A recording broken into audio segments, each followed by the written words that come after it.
The story of Job and his misery. I think twice before I decided to bring Job's story. I think it will be difficult for everyone to accept this version that I am about to bring here concerning that legend. It is going to be the total opposite of everything that has been said so far. The total opposite of what you have heard or believe in. Let's have a summary of the story. It said that Satan paid a visit to God, asking him permission to ruin Job's life. It says that Job is faithful to him because his life is dolled up. Satan challenged God by saying if Job's lost all his material belonging, his health and his family, he won't be that faithful anymore. So let me destabilize him. If you have been visiting this channel, especially if you listen to the introduction, you are already aware of the meaning of God and Satan. It is your consciousness and your mind. It is always happening to you in your dreams, either awaken or simply awake and you are having some thoughts. You may be in an airplane and you are thinking about a crash, you imagine this catastrophe. Or probably driving and you think of an accident that might happen and you go alone in your imagination describing the entire scenery. This is pure illusion. Or laying down on your bed you think about the good things you wish to happen in your life down the line in 10 or 20 years. Or imagine the death of a dear one and you become sad. The reality is Satan, which is the mind, is always in time, either the future or the past. Satan is never in the present. It is about your consciousness and your mind. Sometimes, your imagination become reality, like the plane crashes, the car accident, etc. What is the meaning to that? In a previous presentation, we said that the ancients did not see life the same way we do nowadays. You need to know that divine justice and human justice are two different things. Totally different. This story is showing you how your consciousness and your mind are working. Let us talk about the three friends of Job, three philosophers, meaning the three levels of intelligence of the human being. The first intelligence is the five senses, the second one is the intuitive, the third one is analytic. We have that in details in several previous presentations. These three friends started shooting on Job by telling him if you did well, you should receive some good deals. You did wrong, this is why the wrong comes to you. There is a fourth level of intelligence called Elihu. Elihu etymologically means he is my God. So Elihu talked to Job by saying, think of it, you see how well you performed God's commandments. Job 35. Do you know how the thunder lights up in the cloud? Do you know how the cloud floats in the air?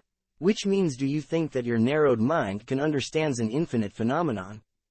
Do you think you have enough clarity of mind to define life, God, and the infinite, divine intelligence?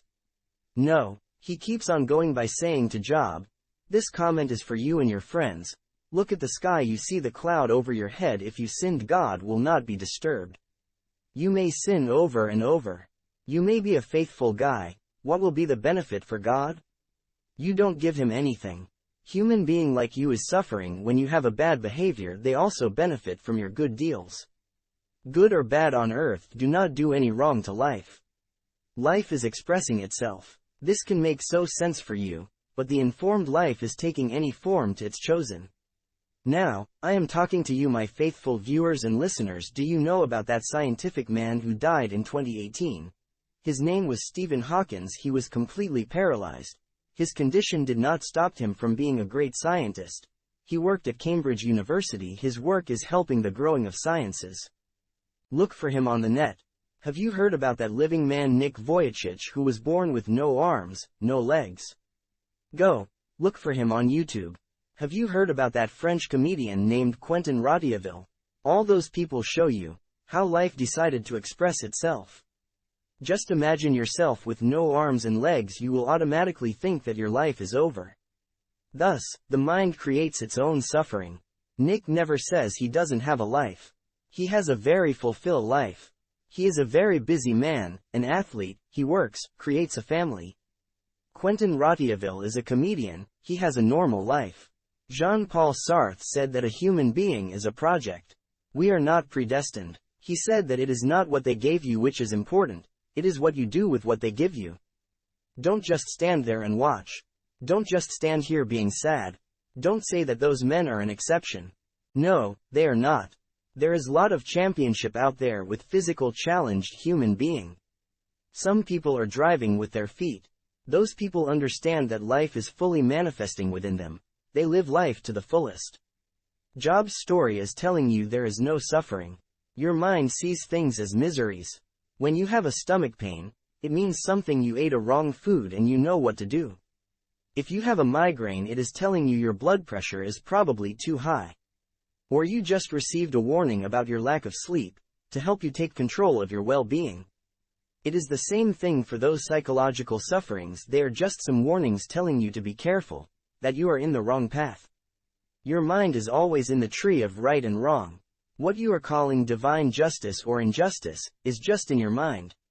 Life manifests itself in any form. Handicap, crazy, lot of sickness, it is up to life. It isn't about good and bad. Your limited knowledge cannot surround the infinite, the eternal. I hope you understand Job's story and apply this moral in your life. When something is not running the way you want it in your life, remember Elihu. And I invite you to read the chapter of Elihu completely for a better understanding of this.